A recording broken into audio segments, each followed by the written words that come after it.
Right. I say, do we need a clapperboard? Yeah, probably. Yeah. Oh, John doesn't need the clap again. Oh, I see. You start like that, yeah. You leave that in, you twat, won't you? With my reputation. Young man. Hello, Hello. and welcome to Planet Marzipan, Your fish and Marillion podcast. where we talk about all things in the planet of Marillion and fish. I'm Mezza, and here's my mate. Craig Houston.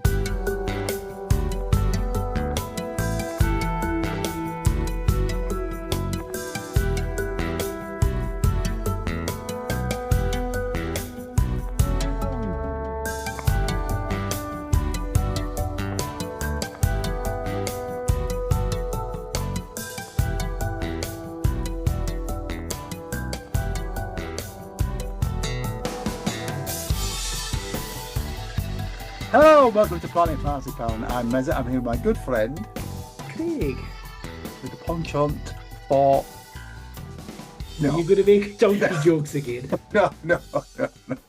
Muffin the mule. As you can see from the title, That's a pastime, that is the Buffett. oh dear, listeners, I apologise in advance. This is going to be chaos. It's As a you can Friday see night for once. Yeah, that's from what the happens. title of the episode, we are here to review the new Marillion.com Deluxe Edition box set. And we've invited some of the usual suspects back on to help us review it. We welcome back to the pod Grae and Tennick. Hi, good evening. Hello. We welcome Stuart Chandler. Hello. Hi, Stuart. We welcome, he's all the rage, Gary Page. Hello, everybody. Hi, Gary. Okay. Hi. We welcome back Mikey K. Hi. With Hello. internet issues. I would say Mikey's got internet problems. If he disappears mid-pod, it's not because we've upset him. And we welcome back the man what knows everything that the band have forgotten, James Levey. Good evening, all. Hiya, James. Hey, mate. So we've all got our new box sets. James has probably had a listen to this for a while, haven't you? Just about. Yeah. We've all got our box sets now. I think, Stuart, were Yeah. you last to get yours yesterday? I was. Came Yeah. yesterday. Been digesting it. Yeah. I think I was the last one to open it, though. Well, bear that in mind, listeners, when you listen to what he thinks of it. He's had it open for about 2 hours, I think, from the sound of things. What do we think? I mean, we've been waiting for this for a long time, haven't we, this box set? Oh, you're all chattering before we record, and then when we come on, you say nothing. If you don't mind me starting, John. Go for it, Gary. Yeah. I'm not a huge fan of remixing albums, if I'm being 100% honest. I just think the mix of a song is as important as the songs and the musicianship. So I go into these remixes slightly with trepidation, but I'm going to say that I think this might be my favourite remix. So You saved that one, Gary, didn't you? I thought, I'm going to start on a downer here, but no, that was a good save, that mate. Good save. Anybody else do you want to share their thoughts when it was first announced? Yeah. I was excited to hear it. I only really sort of got onto this album the past 5 years, and knowing the history of it, it sounded like what it was recorded at the time, sort of quite not on the cheap, but you know what I mean. It's sort of their resources, and to hear it now with everything they've got sounds fantastic. Yeah. I think. Yeah. I think if I remember right, when it was originally came out, it was mixed. Different songs were mixed by different people, and I don't think it affected the cohesion of the album that much. But I was thinking with this remix, it might make it sound a bit more level, Even. Yeah. And I think it has. Yeah, I think it has. So I think I'm coming from a slightly different perspective. So post Afraid of Sunlight, I kind of wandered from the band. I'm still part of the bulletin boards and all that kind of stuff and talk to people, but I missed this album completely when it came out, despite how it was done and all that kind of stuff. And I've fallen in love with the songs live over the years. So it's the relationship. So the way I was speaking to John earlier today, I've come to this remix kind of like a new album because I don't listen to .com much. I listen to the song. I love the songs live, but some of the songs are just emotionally shattering live the way H does them and the way they're played. But for me, this is a really fresh experience listening to this album, and the mix is fantastic. Yeah, absolutely fantastic. I sat with my studio headphones on today and listened to it with open backed headphones, so it's like loads of space. Stunning. Yeah. Mikey? I was never really much of a fan of .com back in the day. A few excellent shining moments is what my overriding memory was. I mean, if you think about it, in the 6-year period, we had 5 albums, and I think we were, spoilt with the amount of very high quality songs that we were given, regardless of the 3 successive albums, the last 3 of those albums coming out in successive years. But I loved Radiation so much, and I was still kind of hanging on that when this came out. I mean, we went to see them at Manchester Academy for the .com tour on the 18th of November. That was only 1 year and 17 days after the previous gig at Manchester Academy, So it's almost like probably how H felt, when he said he felt that Brave wasn't done when they suddenly had to start turning on the AOS bandwagon, and I felt the same. It was like my head was still in Radiation mode, and then I got this. I mean, I'll allude to more of it later, but I think this remix has really brought home how much of a good album it is, and I disparage it how much I haven't picked this album up in the past to just put it on and listen to it. I think fresh is the right word for it. It's polished and it's fresh, and it's got a power that I feel that the original mix didn't have. Yeah, I can't disagree with any of that. I mean, for me, it's been a bit like a time machine. I love this period of the band. The 3 Castle albums and the smaller venues, and just watching the intro to Shot in the Dark and seeing some of the faces who used to be around in the crowd at that point. It just took me right back. I think it's a good album. I've always liked it, but I think the documentary is, which we'll talk about in depth, I think in a minute, is really revealing. And I never really thought about how much Helmer is on this. How many lyrics that Helmer's done on this record, because H couldn't churn them out quickly enough to do 3 albums in 3 years. But it's not to the detriment of the album or all the lyrics. There's some great lyrics, and I've always had a soft spot for Built-In Bastard Radar because I like to hear H pronounce it in a Yorkshire accent. Bastard. So, Bastard Radar, yeah. But yeah, Craig and I were both we went to different. I went to the first 2 nights of Zodiac. I think you were there on a Sunday night, Craig, weren't you? Yeah, because I couldn't because it was 4 nights. It was 4 nights, yeah. Originally it was 2, and then they added a third, and then because I couldn't get tickets for the first night, but got tickets for the second night. And the first night was the one which was the fan club thing where you had the quiz where you started your addiction to Marillion quizzes, which you still haven't got over. Yeah. Well, again, that's another reason why I like the documentary, because it proves that I've not always had grey hair, even though it's in black and white. It proves I've not always had grey hair, but hey, there you go. Okay. James, what do you remember then? Come on. I'm a bit like Grae, that it was a bit of my fallow Marillion period as well. This was the tour. I didn't go on the tour, and I was sort of on the peripheries a little bit.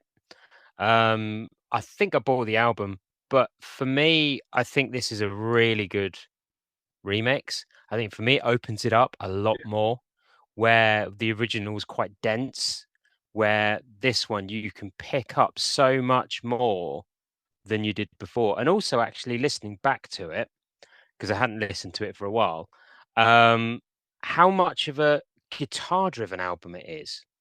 And that's what really brought home when listening to this new remix, is how much Ruther's front and central to a lot of the songs. but using a different sound for him as well, wasn't Yeah. it? I think that's why I loved it back in the day, because it was it mixed my love of sort of jangle pop.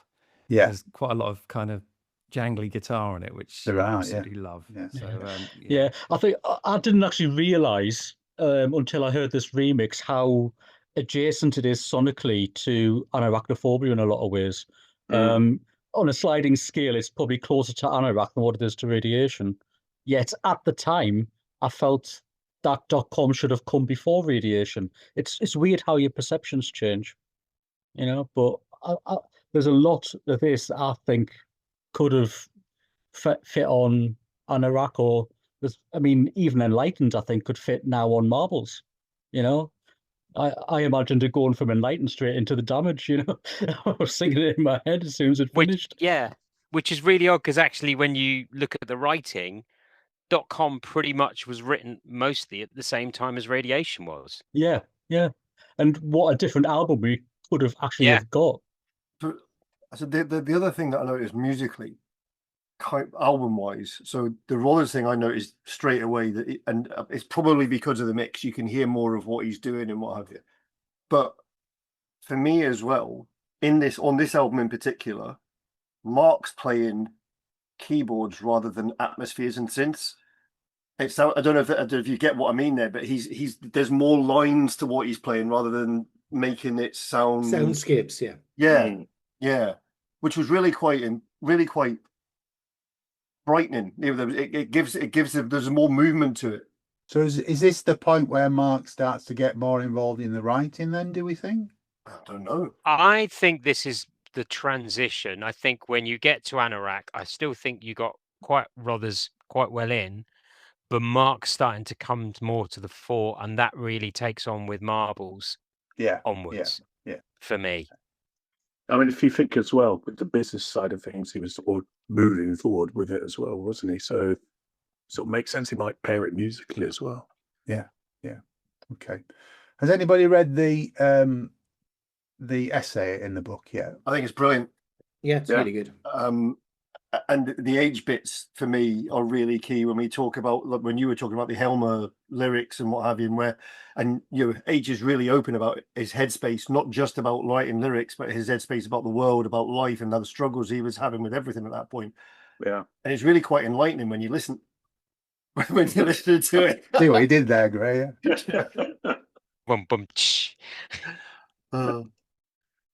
Sorry, mate, you're in full flow there. It's all right. I just realised what I did, so it's like, no, but it is.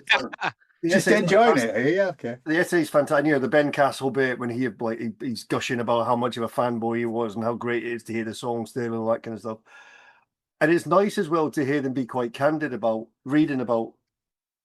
Actually, do you know what? Maybe we shouldn't have done that, but we're stuck with it now, so it's there. Yeah. Synth solos and all that kind of stuff. And trumpet on hand. And trumpet, muted trumpet. Yes. But it's also how happy they are with some of it, and and like H still being the case that this is one of the best lyrics and all this kind of stuff. So yeah. I think we said it when we reviewed the album. There's stuff on this album that would never get released now because they don't all agree on it. So it would get vetoed now. Yeah. Which they talked about, didn't they? But, yeah. It's interesting, isn't it? I'm not entirely sure you get a track like House now. No. It seems very driven by H on that. Yeah. In a way. Yeah. With the whole. I mean, what was it called on the demos? Massive Attack song, isn't it? Yeah. Yeah, that was the working title. I remember at the time being really excited about where they were going, because obviously I'm not a progger. I miss the Fish era. I'm into Teenage Fan Club and REM. So it's kind of those albums, Radiation and this album, kind of almost aligned with what I was listening to as well outside of Marillion. And I thought, yeah, this is great. This is where I want them to go. But they kind of, I don't know, kind of mid 2000s, they veered back into prog territory. Yes. So come on. But I'm not going to. We got them back now. We got them back. We enticed them back with a cake. I mean, the last two tracks on this are 25 minutes together. So I mean, it's not as it's like but it's and Interior Lulu was always a bit of a kind of outlier on the album for me. But we'll get to that later. mean, Interior Lulu. I mean, well, anyway, yeah, we'll talk about that in a minute. Yeah, we'll talk about that. We will come to it, Interior Lulu. Well, I mean, the book kind of leads on to the documentary, which I think a few of us have said.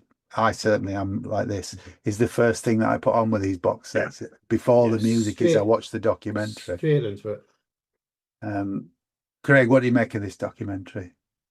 I think it's up there with the best of them, and I mean, it's about an hour and a half. It's an hour and 40. Yeah, they seem to be getting longer, but they seem to have it.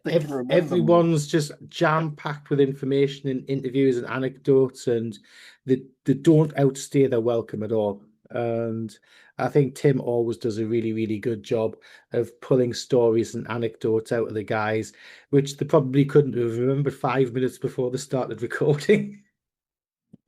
I think this one's longer because it's the album, and then it talks about the sort of building up of the database and all the things that Eric brought, doesn't it? And it essentially does the lead up to Anarachnophobia.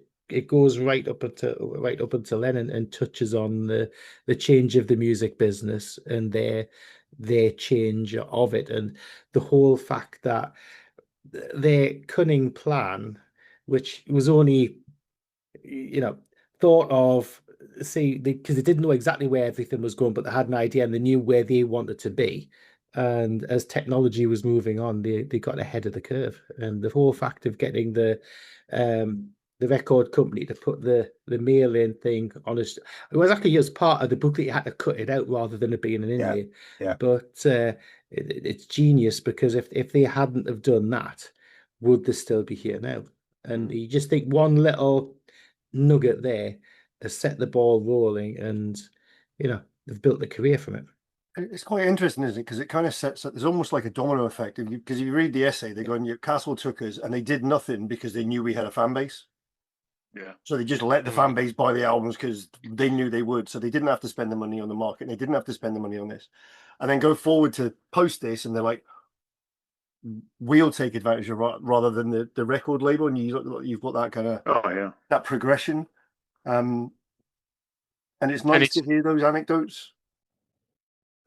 I would say it's also the lead into sort of the expansion of records, and the lean on to how we nowadays we're very spoiled, and I can say that because I have a hand in it. But I'm going to say partly because of you, James. Yeah, yes, that is true. Yeah. But I mean, then it was still quite sparse and still quite now and again. But you can see the documentary when they sort of talk about seeing those opportunities, and Eric having a big hand in it and Mark having a big hand in it.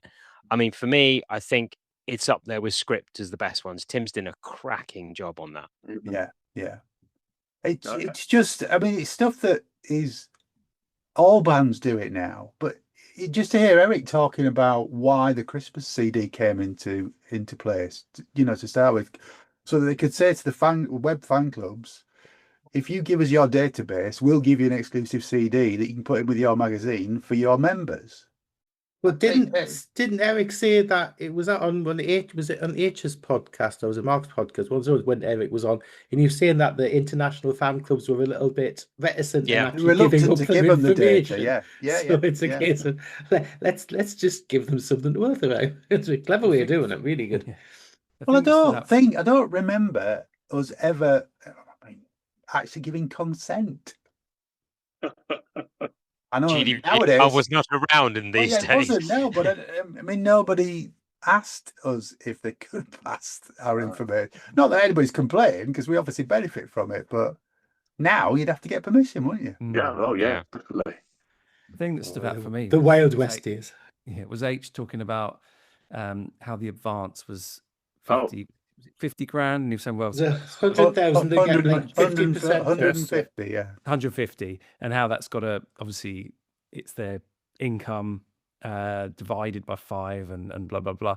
But it was just the fact that, obviously, we think of .com as the Castle years, but it made them like 500 grand return just by not even promoting it.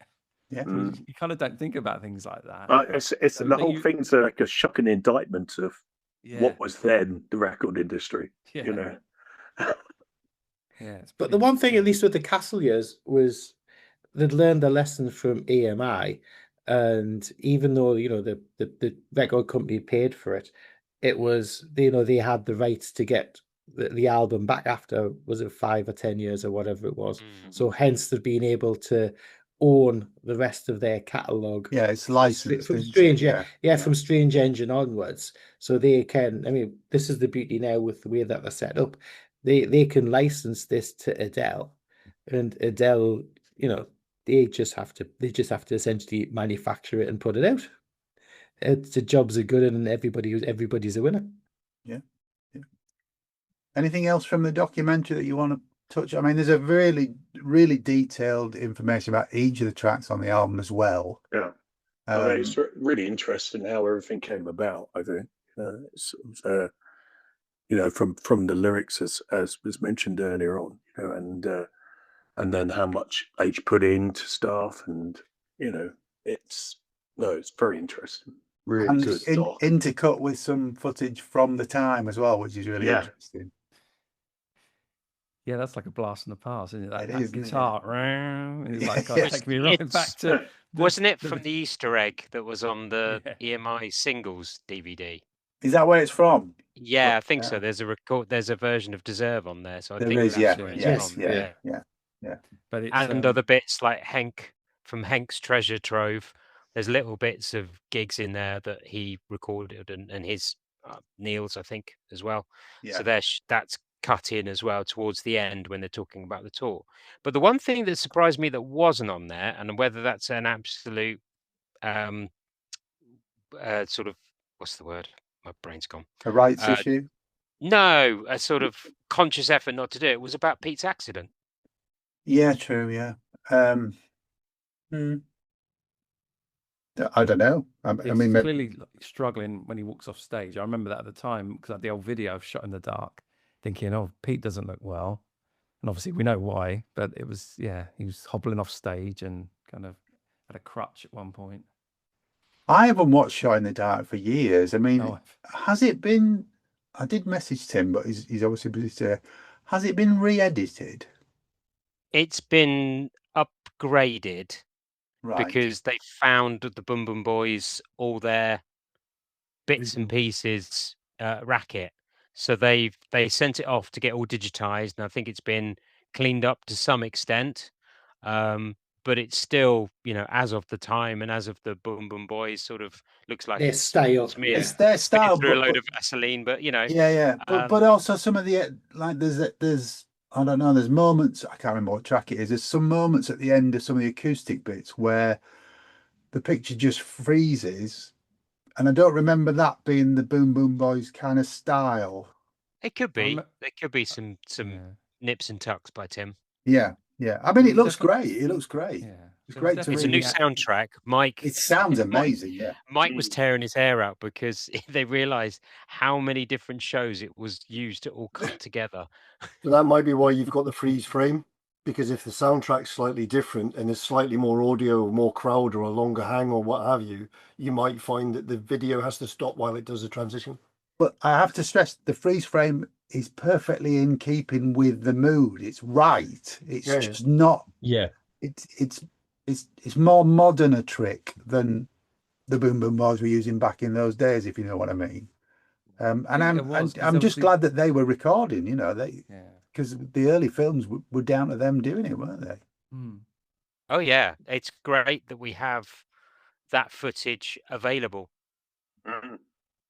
Because it was the first live video, because it came out on VHS originally before it ever came out on DVD. So it was the first live video that they'd actually done, and first live video that they produced themselves. Yeah. Yeah, because it was the first live one since from Stoke Row, wasn't it? Yep. Yeah. Yeah. So there was a good almost 10 years in between. So it's a long old time, and it's subsequently not that kind of length of time between releases now. No. Whatever do you mean? There is a 2 CD live gig in the box as well. So, in fact, no, let's talk about the remix because we've skirted around it. Should we talk about the remix of the album itself? Yeah. Yep. Sure. Any particular highlights or things that stand out? Gary? I think Interior Lulu sounds amazing.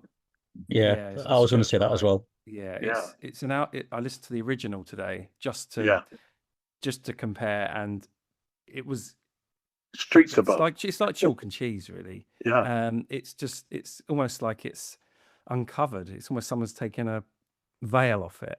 Yeah. I don't know if that's too dramatic, but to me, that's what it's like. The guitars they chime more. The kind of there's a few.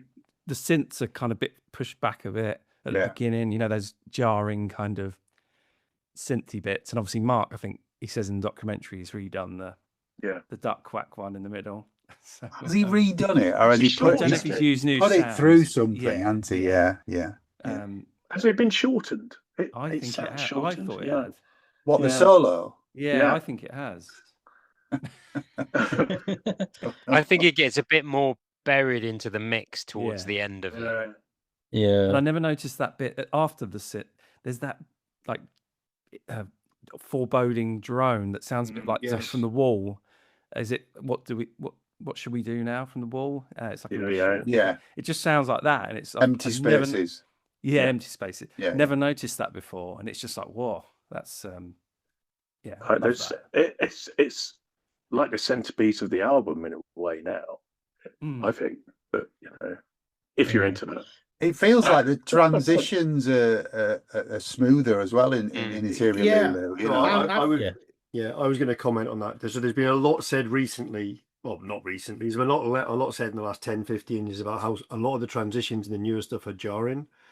And everybody's like, but we've always done transitions. There's always been transitions in songs. And listening to Interior Lulu today, I was expecting to be jarred by them, but it just seems to flow. They're not jarring. It all works, and the transitions are all, and it is like Gary says. It's like it's like there's been a muslin cloth or something over the top of it, and you've taken it off, and they're like just all the sparkles are there. And for me, the biggest difference across the whole album, because I have actually, despite only having a couple of hours since I've listened to the old and the new again. The clarity in his vocals in this mix is just spotless. It really is. It's brought so much life to everything. I think it sounds like a modern album as well. Yeah, very much. I was going to say, for me with Lulu, it's that whole Primrose Hill bit. It's even bigger. Pete's bass in there and the drums, and I think that's, for me, that's one of the big differences on the album is the drums. Yeah, absolutely. I made some notes earlier when listening to the 5.1. I think Pete and Ian in this, a bit like the Fugazi remix, who really come to the fore. Yeah, really mix higher in it. This is sort of, for me, one of the big also changes is house, and especially with Ian's drums. Mike played me ages ago, because this has been sort of finished about a year and a bit ago, or the mix has. He played me the original isolated drum track to house, and he went, now listen to this. And you can hear all the different grace notes and everything Ian was playing so clearly, and that was very much buried in it was Trevor Vallis's mix of house, wasn't it? Yeah. To compare it is now, and it's night and day. So I noticed that from the off. So if you listen to a Legacy, once it kicks in and you listen to his drums in that, it is one of the most intricate drum parts that when you listen to it, it's amazing. But you can hear every slight touch, and that's the same through the album. When you get to like things like Interior Lulu and what have you, it's phenomenal. It's funny for Legacy. It's the drums on that track were quite jarring when I first heard it, because I thought it was a bit too meaty.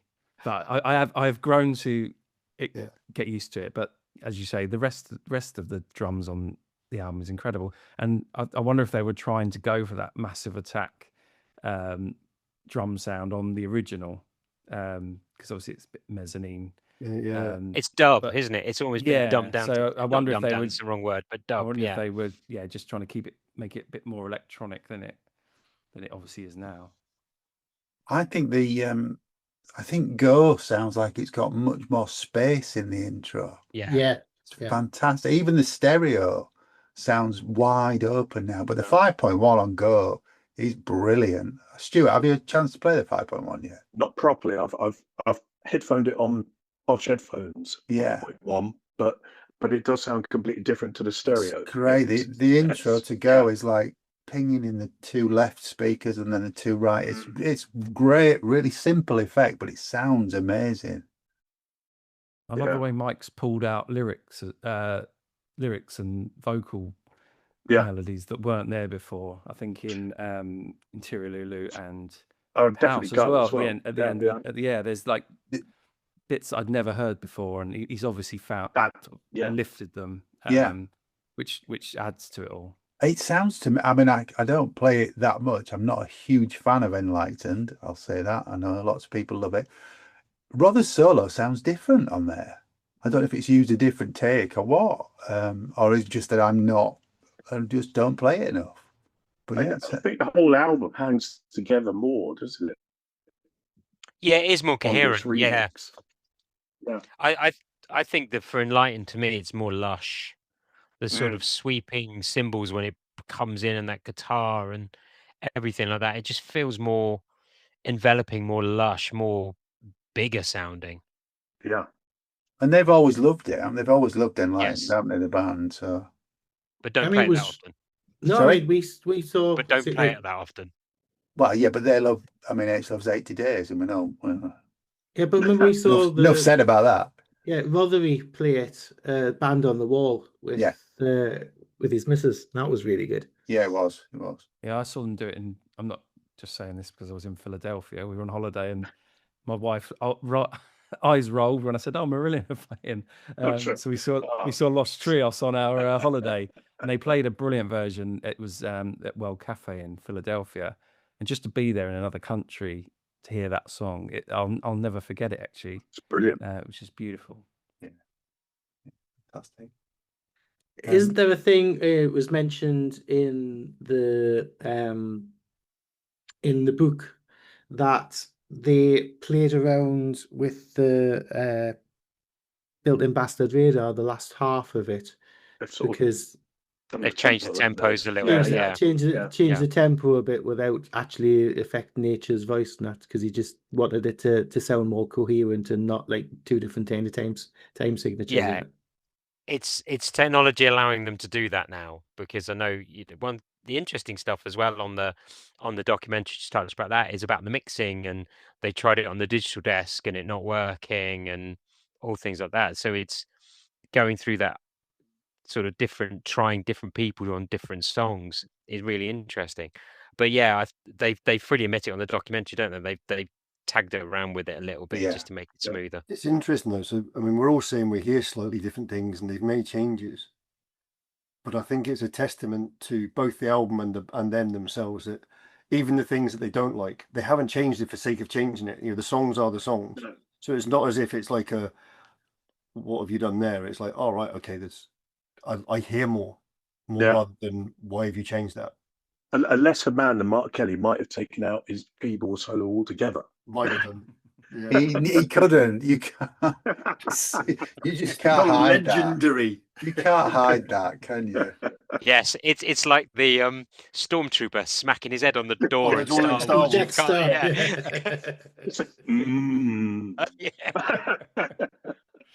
Yeah, we've just lost John there. Yeah. So, do you want to plug your other podcast on there? No, I'm not mentioning Planet Sci-Fi. I'm not pushing Planet Music. I'm not. What all these other podcasts that we do? Heck no. What? Yeah, it's. I mean, even sort of more straight ahead tracks like Deserve and Rich, I think sound fuller on this.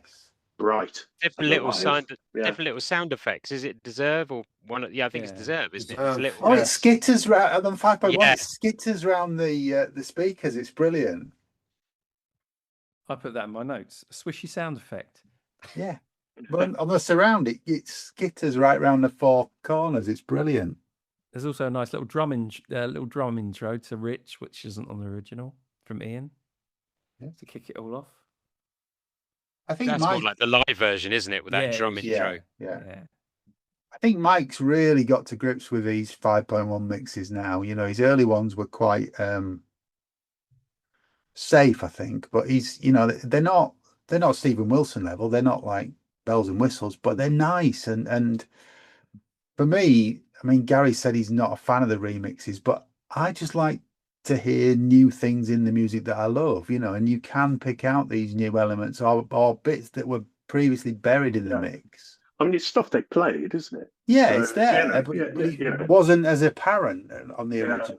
I mean, I think I overall, need to get over it, don't I? And No, both, mate. No, I mean, both versions exist alongside each other of all the albums, so I just need to get over myself. No, you don't. You don't. I mean, let's be honest. They're selling us the same thing again, but I'm buying it, so I'm all right with it. Yeah, this is my issue with the constant reissues when they're not reissuing the original mix, like Brave. I just want an original version of Brave on vinyl.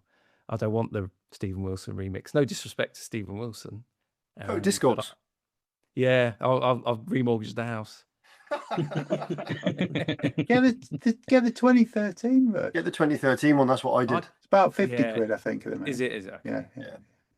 All right, I won't tell the wife. I mean, I think that's the West Sweden gone then. Overall, the remixes have generally gone down quite well, and I think most of them have been. I think the word, just sort of sympathetic is, sympathetic to the original. They've made the changes that they felt would bring it into the modern mixing world and what have you. I think the most contentious one probably was Brave, wasn't it? A lot of people had issues with Brave and this. Oh, you've delayed this and you've changed that sound and you've done this and what. Yeah.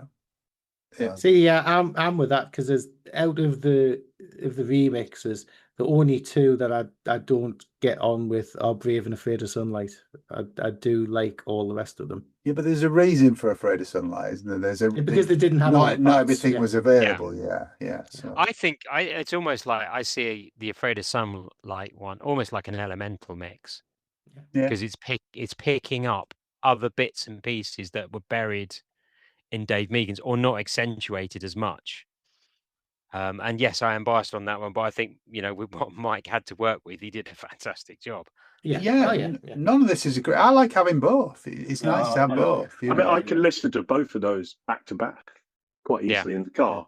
I think this is possibly my favorite remix. I think out of them all so far, because having listened, I didn't listen to this album much, as I've said, but having listened to them back to back today, it is night and day. There is a huge, when you're playing them in like Stuart was saying, if you're playing them in posh headphones, you just hear this clarity that is just it justifies the cost of buying another copy of the album.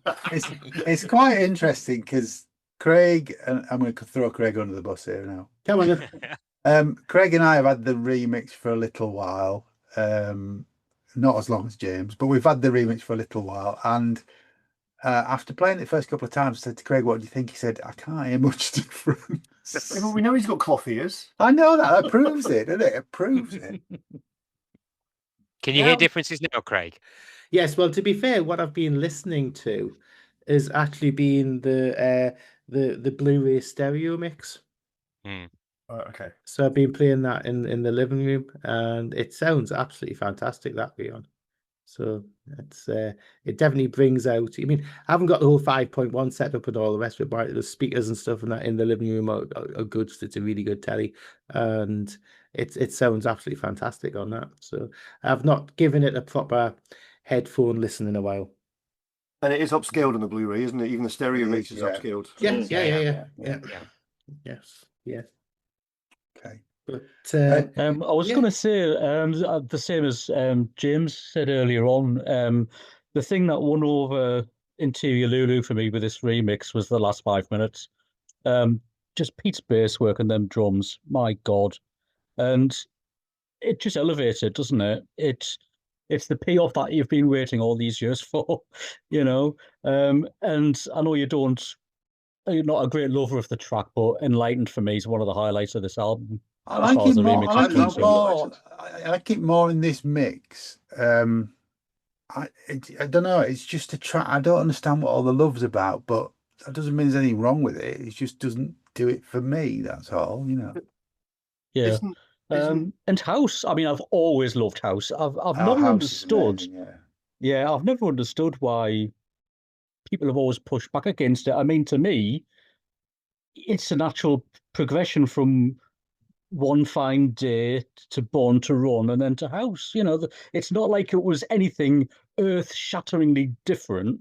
And it was almost like there was this furor came up about it, and I was like, you could see this coming a mile off.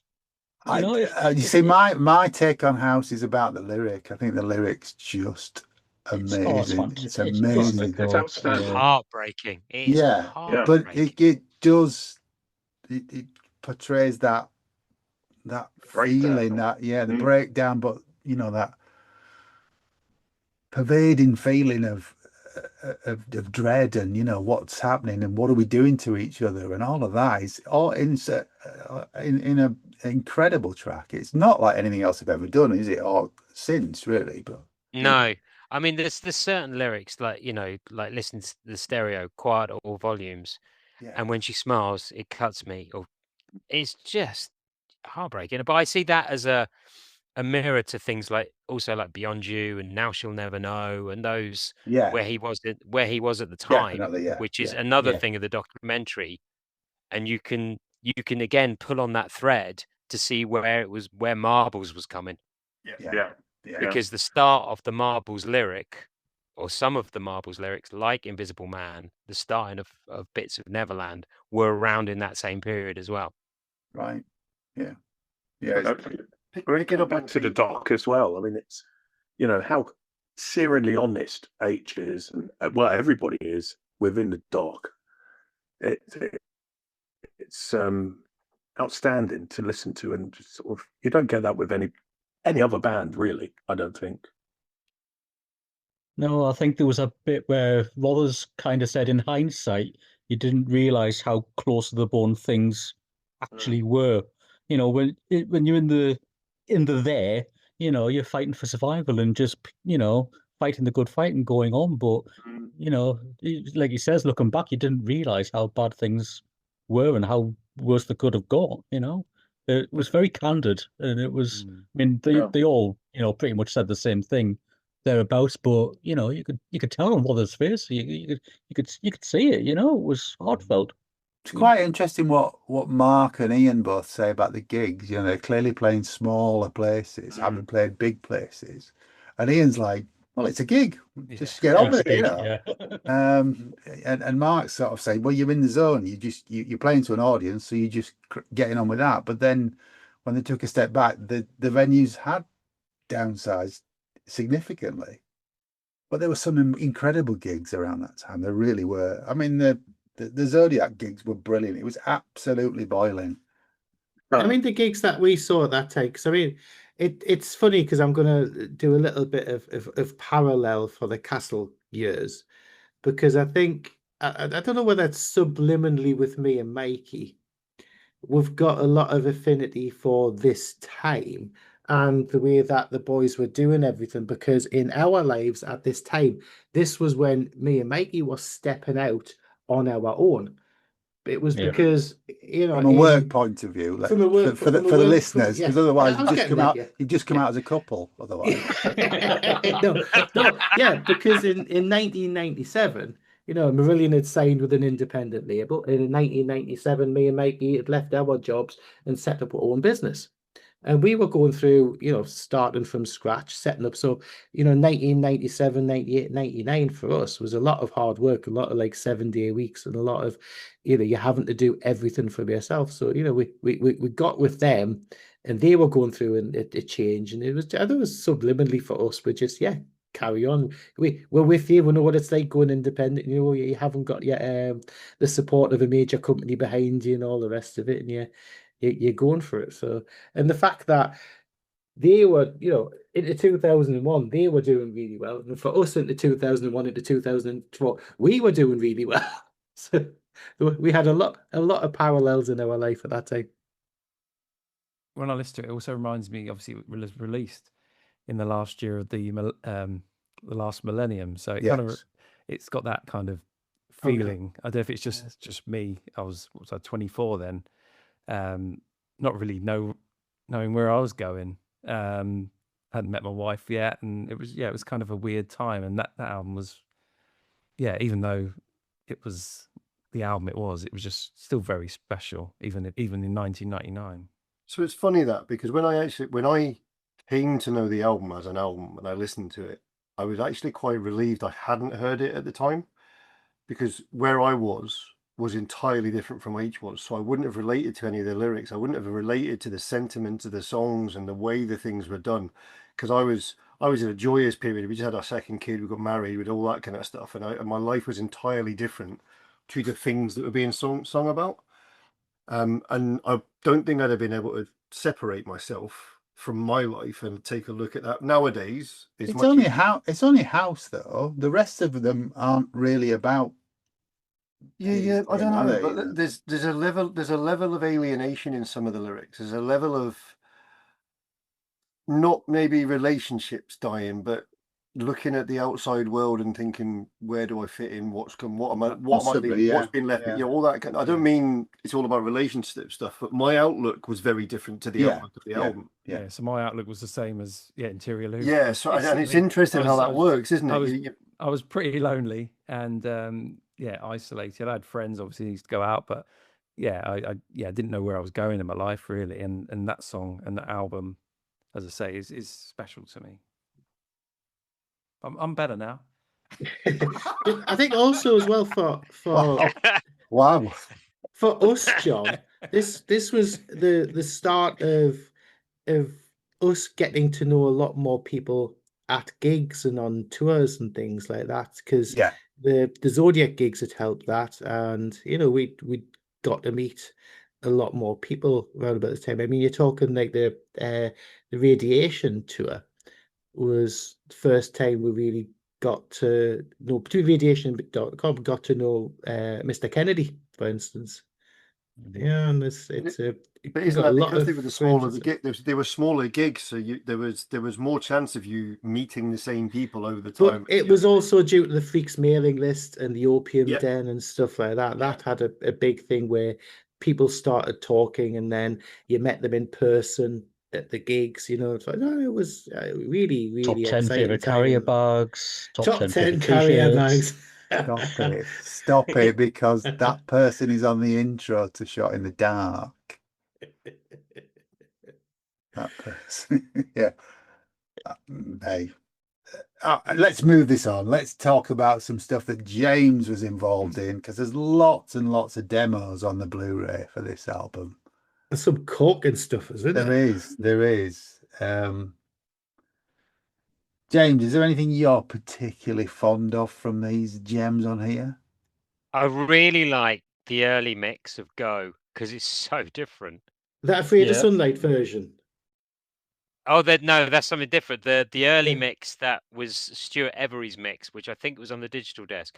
But they did it with that almost like rock guitar intro, which then goes into the bass. Yeah.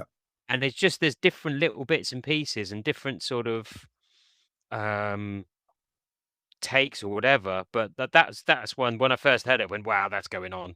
That sounds really that's good. track 9, isn't it? Yeah, I think so. Yeah, that's absolutely awesome. Yeah, it's brilliant. Loved it. I think the work. Sorry to interrupt you. The work that you've done on that Finding Lulu. Yes, that scans a period. I can't read this; it's so bloody small. That scans a period from March '98 to April '99. Yeah, and it's a very much sort of the song building up and the work in progress. I think it's a great piece of work you've done there, James. It must have taken a while. It did, yeah. It's sort of, there's lots and lots of the band going through chunks. So that's how they do, longer songs. They work through it in chunks and things like that. And it starts off with that's the isolated drum track I found of Ian just with the hand toms. So I thought that's going to start, and then it goes into the original jam. So it sort of goes from 99 back into 98. And then it builds up as they worked on it through 98. And then you get really the ending, which is all the jams of the Primrose Hill section. The bit I like when when H is singing, then it suddenly starts singing the Legacy. Yeah. Towards the end, that really, it was all haunting that comes in, and that little piano bit before I go into the Primrose Hill section that ends it sort of almost lullaby. Mark's little keyboard with H almost singing falsetto over the top of it. That was an interesting find as well. But yeah, I thought, instead of just doing lots and lots of different chunks of Lulu, I'll take what I did with this Strange Engine and sort of show it as a one track. Yeah, mixing all, bit like Peter Gabriel when he did like the DNA on Sir. Yeah, I was about to Show say the that. I development couldn't of the remember song, what yeah. it's called though. Yeah, it's DNA. Yeah. Yeah. James, what can you tell us about the two at the end? So the two at the end, Think Happy was on the same DAT as H's demos of A Legacy and House. So Legacy was done as a jam. There was bits of jam during Radiation, but mainly it was sort of done with .com. And he went away and took the piano bit and sort of arranged it. And the same with House to try and get some structure, because you hear on the Blu-ray is the original Radiation jam unedited. It's 8.5, 9 minutes of them just going through it. And I found that and I thought, that's really interesting. That's really different. We'll see if we can get that on. And then the second one was just a really nice jam of showing the band just as an instrumental, because either H wasn't singing or H wasn't there on that day. And it was called something like, I can't remember the name of it, but it made me think of they're in January and it's like summer vibes. So hence why I called it Dreaming of Summer. So it's just, I always do on these sort of box sets to give something that hasn't been heard before, a bit of unreleased music that was never used, that I think sounds really good. I think Happy, I think sounds like an outtake from Ice Cream Genius, I think. It does, yes. Yeah. But it wasn't and this is coming on to the next thing that's coming out, but when I was listening to all the stuff from Ice Cream Genius, that wasn't there. So whether amazing, he was really. just, but yeah, I mean, it was in that headspace, presumably. Quite a little poppy song. Yeah. Yeah, my note on Think Happy, I thought, but very poppy, and it sounds like a Somewhere Else B-side. To go as like Circular Ride, and Liz calls it Say the Fucking Word. Yeah. Or don't say the fucking word, because he won't play it. Stop it. There's nothing wrong with say the word. But that's what Lucy calls it. Say the word. Let's say the fucking word. That's what we're going to call it. Not having that on here. But Go, getting back to Go, or was it called Upside Down? Yeah. There was just DATs and DATs of that, or mini discs at that time, and DATs mini discs of them working through it. That was the song that took them a long time to get right. And as you said, Craig, I was surprised when I went through the the Afraid of Sunlight stuff. There was the vocal melody already there. It does have a bit of a Afraid of Sunrise vibe, that version of it. Yeah. So I was going to say, so there's certain bits in this, it's particularly in this mix. So in the Afraid of Sunlight stuff, you've got all the sort of the 60s nods and what have you. And I hadn't heard it as much in between since Afraid of Sunlight. But in this mix, particularly like you say, with that, you hear that kind of all those guitar sounds and the stuff, the way it's done, there is a lot more of that 60s mix to 60s influence to some of the stuff. Which, I mean, I think even they themselves, in the essay they say about it's like Birds style lyrics and what have you. Yeah. Well, Tumble Down the Years. It's got a Birds jangly guitars on it. Yeah. So, and I hadn't really paid much that much. Just I noticed it today, and I think it's because we've been listening to a lot of these remixes since for however long they've been coming out. And for me, picking up on what both James and Mikey have said, we talk in most of these remixes, we talk about Pete's bass. And it's really interesting because we all know how good he is. We all watch him live and see what he does and how involved he is and everything. But it is so noticeable in these remixes when he's just lifted that little bit more and brought out, there's a clarity, and he's straight down the middle in the parts. And it's phenomenal hearing it. It really is. Tumble Down the Years, we haven't touched on it from the remix, but again, I think that's another improvement on the original, and it's interesting to listen to on the jam side as well, the Radiation version compared to the .com version. how they sort of worked on it a bit differently and tried to get. I think it's a bit less Bird-esque, jangly, but it's still a nice little poppy tune. Yeah, very much so. I mean, I've never been a fan of built-in bastard radar, but the Trevor Vallis mix on here just presented totally differently for me, and it was a really really interesting take. I've made a note on that saying it seems very dynamic. It's quite heavy, I feel, but it's it works really well, and I think I enjoy that more than what I do the album version, if I'm completely honest. That was another one I wanted to do as well, is because it's talked about a lot even before this remix about the different versions, and nobody's really heard them. So I thought, well, if what I could find, it's it's worth putting on there. It's like the Legacy Stephen Wilson master mix, because he's got that lost keyboard solo in it. Yeah, it's got a completely different keyboard solo in it, hasn't it? That's on my notes in as well. There's some real gems in there again, James. There really are. Cheers. It's great. It's great. It bears more than listening once, doesn't it? Oh yeah, very much so. And you've got the visuals on there as well. You just this still image, but there is a visual on there as well, so it's good. See, I've made a note on the Radiation mix of Interior Lulu as well, because the keyboard solo, that Mark Kelly's keyboard solo, and that is shorter than the .com version. But there's also a keyboard sound that he uses after that. That sounds like something out of Blake 7. With the studio walls wobbling. Yeah. Do you remember you know that electronic sound that they use in Blake 7 after the main theme and stuff? It just sounds like that. That's two sci-fi references. Got to plug the new podcast. Because they sent out the two. Do you remember they sent out? Was it Christmas CD with like a minute of each version? I was like, I played that so many times. Yeah, because then there was the year after in '99 they did the full version. Yeah, of both tracks. Yeah. But so the bit I think it was a little bit of Enlightened, I think, and Interior Lulu. Yeah, it was Tumble Down and Interior Lulu, if I remember correctly. Yeah, but no, it was teasing, wasn't it? It was like, okay. See, the last note I had on the Massive Attack version of House, Pete's bass on it sounds very much like The Police is Walking on the Moon. That proves that proves, listeners, his ears don't fucking work.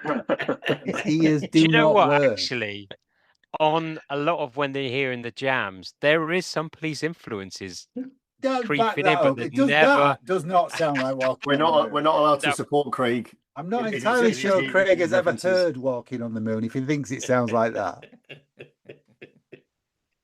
But I think the other thing as well that's really good is the live gig, because we had it's brilliant. We had a few choices to sort of go with, but out of all of them, I think for me this one was the one that sounded the best.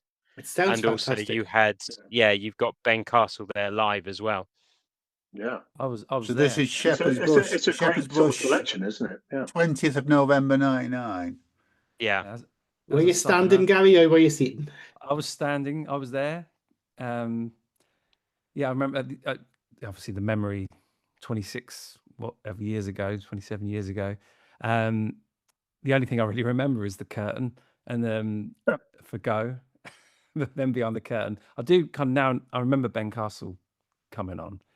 I think it's Roy Castle's son. But yeah, the record. I'm going to put my neck out to say I think this is one of the best live recordings of H's vocals. It just sounds like really strong quality. Yeah. It's maybe because they didn't play so many gigs or whatever, but it's like, so I was listening to it thinking, is this a studio version? His voice is incredible. The version of Brave on here is amazing. Yeah, it's like the sunlight sounds phenomenal as well. Yeah, it's a semi-multi-track desk recording, because they were recording them on DA88s, which is like the little camcorder tapes.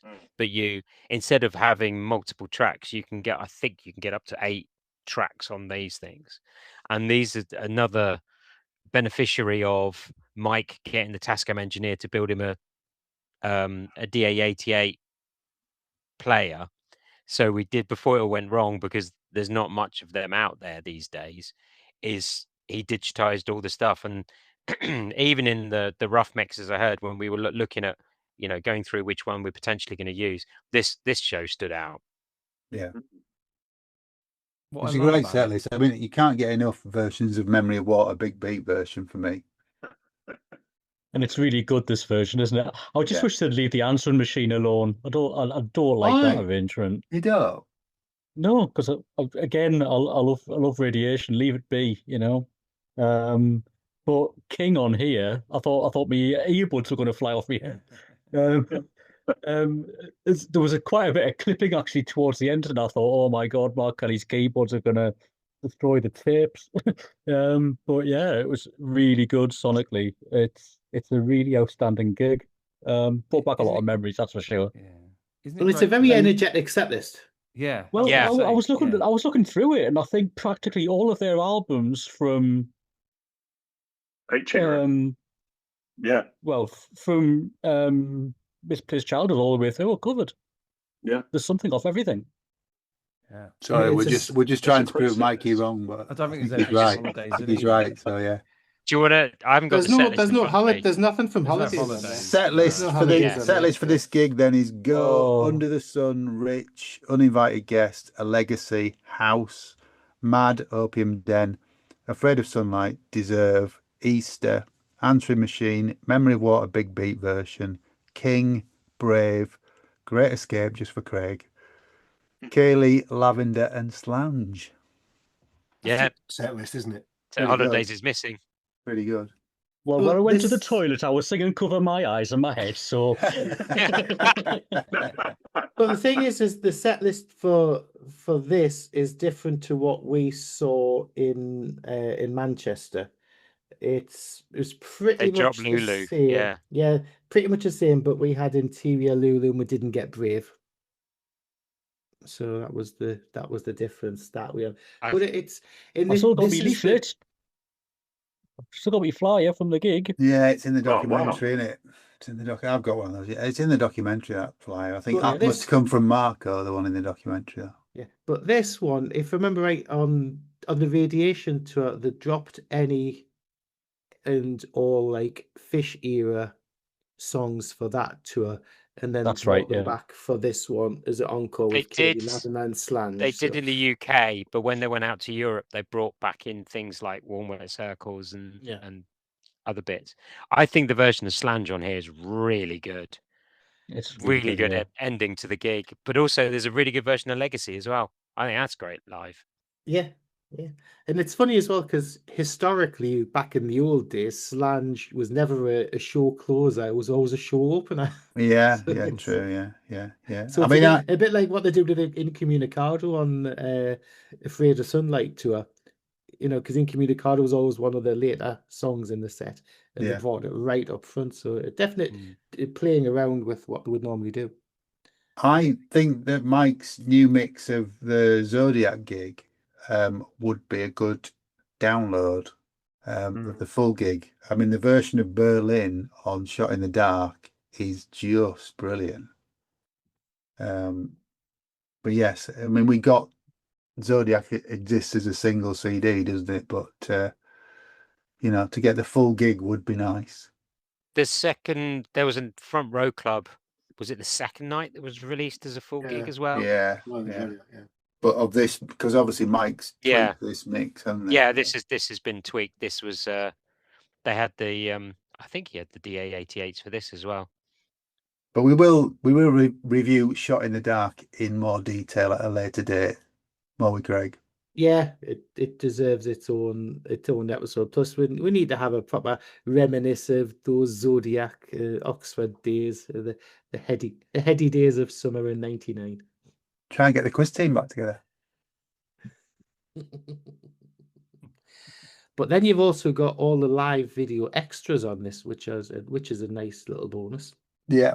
Do you want to go through those?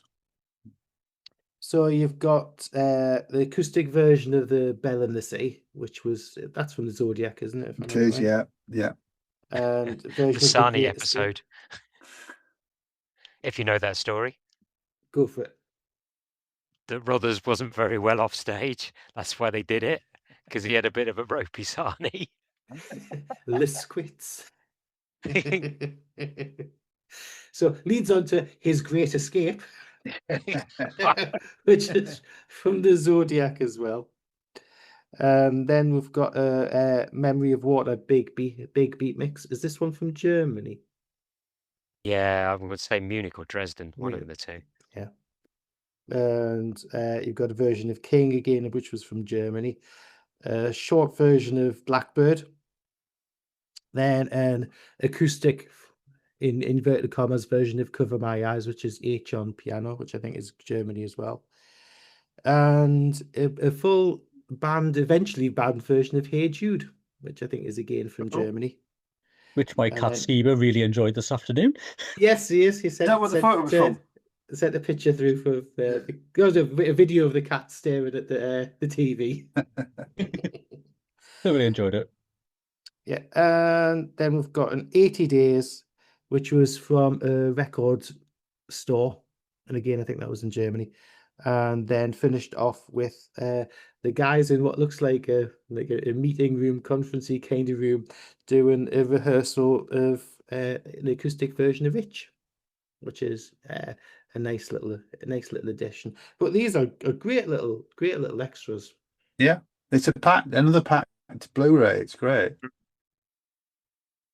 Great value. 4 discs. That's incredible value. Fantastic book. Yeah. I think the white sleeve is a stroke of genius as well. Yeah, it's lovely. It's lovely. Stands out. You know what I really like? What? The fact that I can read the text in this one. It's somebody's been listening, because there's been a couple of these reissues that I've really struggled because the background colours have been jarring with the text, and you're like, doesn't matter which pair of glasses I put on, I still can't read it. But this has been a delight to go through, because I've been able to read everything, including the lyrics. I was saying, what about the grey text on the back? Can you read that? This, the very back. Yeah, under a strong light. Yes. I can read it like that. Yeah. But I think the artwork inside it as well. The artwork that they've done for each of the songs and stuff's great. Yeah. I think I like the way that on the Blu-ray you've got all the matching artwork for other songs if you're playing, the stereo version, if you're playing live stuff and that. It's really. I thought really the interior Lulu could be like an alternate cover. It's that good. Yeah, and obviously you've got the old photograph pictures that everybody sent in back in 1999. Yeah, and the screen version over on the Blu-ray is all the new pictures that Tim asked for. I've seen us on it. I'm 3 rows down from you in the middle. You're up on the left. I'm down in the middle. So did anybody else put their pictures in for it? No. I was a miserable git in 1999. We didn't. We're not on the original. But okay. I didn't know, and I thought because I'm not on the 99 one, I won't send the new one in. That's what that was my thinking as well. I wasn't on the original. I'm not sending one in. I'm on towards the end. I'm one of the last. Are you one of the ones where it breaks down? All right, yeah, okay. I have got a question, and it's the same. I think Strange Engine's the other one that does the same. So up until Afraid of Sunlight, all the deluxe editions had the original album and the remix. No, is there any? No. Did they not? Or was it only Afraid of Sunlight that did that? Brave does. They don't all have them now. All right, okay. Because Afraid of Sunlight does, doesn't it? It's got the Dave Meegan mix, and it's got the Can't remember. And on streaming, the Brave Deluxe and the Afraid of Sunlight Deluxe do have the original Dave Meegan mixes as well. Yeah, I'm just wondering what the thinking is behind putting some of them on and not having some of the others. Brave has got the Meegan mix on CD. Yeah, it has. It's got both. Yeah. Well, I don't know whether that's was a Warner's decision or something. That was. Oh right, okay, yeah. Not my time on that one, but yeah, they're not consistent across the range. Yeah. No. Which is fine really, because the original sort of Blu-rays didn't have too much content. and now over the years, you know, as these have gone on, the band have put more stuff on it. And it's not as if I don't own the original copies anyway. No, no. I mean, there's no. If you comparing this to this Strange Engine, it's got one less disc in it, but there were clear B-sides and things that you could put in this Strange Engine. They don't exist. That's exactly it. There was not enough content, I think, for that if we looked at to put that extra CD. Yeah. So I think what I would have really liked. Sorry, go on, Mikey. Hang on. Mikey wants a 16 CD version of this. I warn you, James. Before hang on, has Claude arrived? What? I have mentioned it once or twice before, but I would love an instrumental mix of the albums. No. And it was a tease as well, because through the documentary you can clearly hear there's vocal removed tracks being played, and it's like, I would just like to experience it. Just as an additional on the Blu-ray. Yes. Yeah. So you don't have to have a CD. If you're listening, Lucy, not as a bonus CD, okay? No, that's not as a bonus CD. That's not what he's asking. But I don't care if that's what he's asking. I want to make it clear, not as a bonus CD.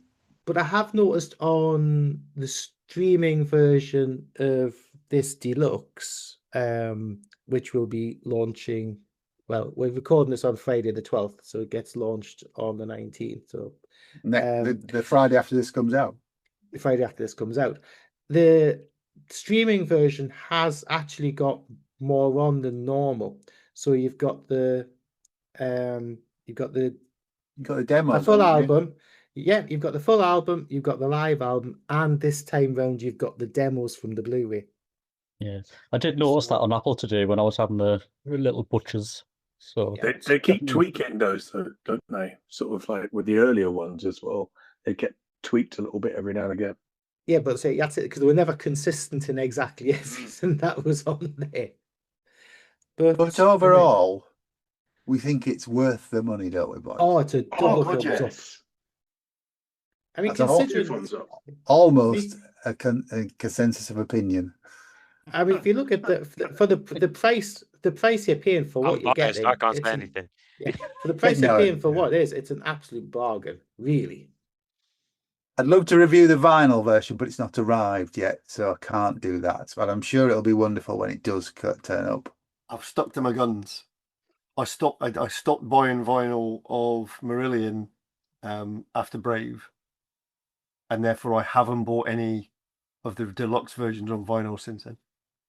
Brackets as yet. As yet. All I need is another one. All I need is another one of Lucy's. Everything's a $5. Yeah. And, or 20 quid or whatever it was. I'll have one of them. Thank you. Good luck with that, Mikey. Did you picked up a couple of those vinyl boxes? So I got the I got a couple of the on sale ones. What did I get? Season's End and so I got holidays and Season's End. I picked up. Yeah, they were the two I picked in the sale. I got Seasons. Yeah. I got Seasons and Holidays and Afraid of Sunlight and Vanguard Seat. Oh, can I just? I know we're well out. I know Marbles. Yeah. But I know we're well out of the blocks. Talking about the documentary, but I thought it was amazing seeing Carl Glover. Yeah. Artwork. I think Carl and Eric's bit was great. Yeah. So,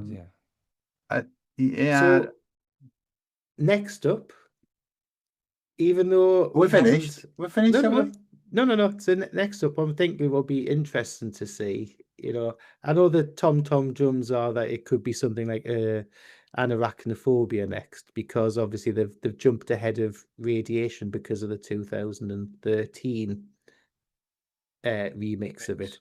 But I would like to see a 2026, 2027 remix, and my ask, which would never happen, would be to do it and leave all the little extra behind the scenes bits that were in, you know, all this little studio outtakes and all the little funny funny comments and things that were in the original mix. Craig misses all the that back in quirks from the original, don't you, on the I do. remix? Yeah. I Well, do. Cathedral but I He's think- not the only one. The same, is I it? mean, I absolutely love the 2013 remix, but I just miss the bits that were there.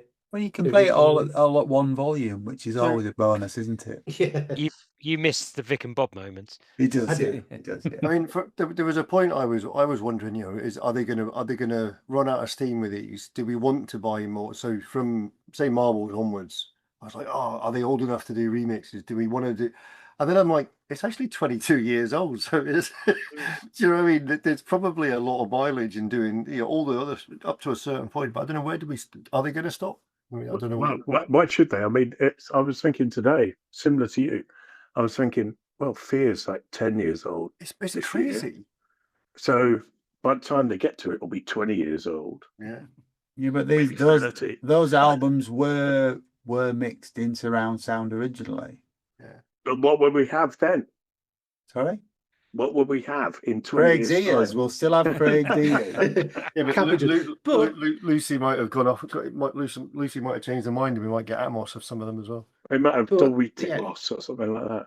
If you think back though, what you would class as the best of both worlds project, when that happened, they were a lot closer in release dates to what we have even now, what we're talking about with doing Marbles and Arachnophobia. Because when for instance, say Brave and Afraid of Sunlight remixes, remasters were done, I mean, the Brave was only about 5 years old, Yeah, it and was, yeah. Afraid of Sunlight was only 4 98? years old. Yeah. So Like Brave 98, Brave was 98, I think Afraid of Sunlight was 99. Releases for the best of both remasters, worlds yeah. series remasters. So even if you look at because the first one was out at the start of 98, so even if you look at it Misplaced Childhood and that, it was only about 13 or 14 years old. So now we're a lot further away than in the time than what they were to. And there's a lot more being done to them now as well. Yeah. Well, yeah. What I'd like to know about the next set of releases, they're all the pre-order stuff. Do we get a discount as we funded the recording? Do we get profit participation? As the record company, I feel that I should get a discount. At all. On that bombshell, I think we'll draw this to a close. If you haven't got the Marillion.com Deluxe Edition, the 7 of us heartily recommend it. And if you have, join the Facebook group, Planet Marzipan Podcast, and let us know what you think of it. I just want to thank our guest this evening. Thank you to Mikey K. Thanks very much, guys. Been a pleasure. Thank you, Mikey. Thank you, James. Pleasure as always. Thank you, James. Thank you, Gary Page. Thank you, guys. Lovely to see you all. And you, matey. Thank you, Stuart Chandler. Thank you very much. Thanks for everybody. Thanks, Stuart. And thank you, Graham Tennick. Thanks again. It's always fun. Don't forget to put that wrapper in the bin because you've only just unwrapped it. And recycle. Yeah. Thank you to my podcast other half and the presenter of Planet Sci-Fi Podcast, Craig Houston. Which isn't out yet, so you're teasing. I'm not teasing. I've got no interest in it. And I hope you realise, because it's not just me, because we got Stuart on I know, he's part of it, and Mikey's part of it. So I know. all You can't wait, listeners, can you? But you will have to for now. Because I'll tell you something, they recorded it the other day, and it was the day before it was announced that Doctor Who Christmas special was cancelled. So they've kiboshed that one already. We've got some quick re-recording to do. All good fun. All that remains to be said is good night from me. And it's good night from him. Take care. Oh, somebody do it for us. Prog on! Who the fuck's that? Stay alive. Thanks for listening to Planet Marzipan Podcast. Please like and subscribe from whichever platform you get your podcasts from. You can contact us at planetmarzipanpodcast@gmail.com and check out Marillion.com, fishmusic.scot for all the good stuff.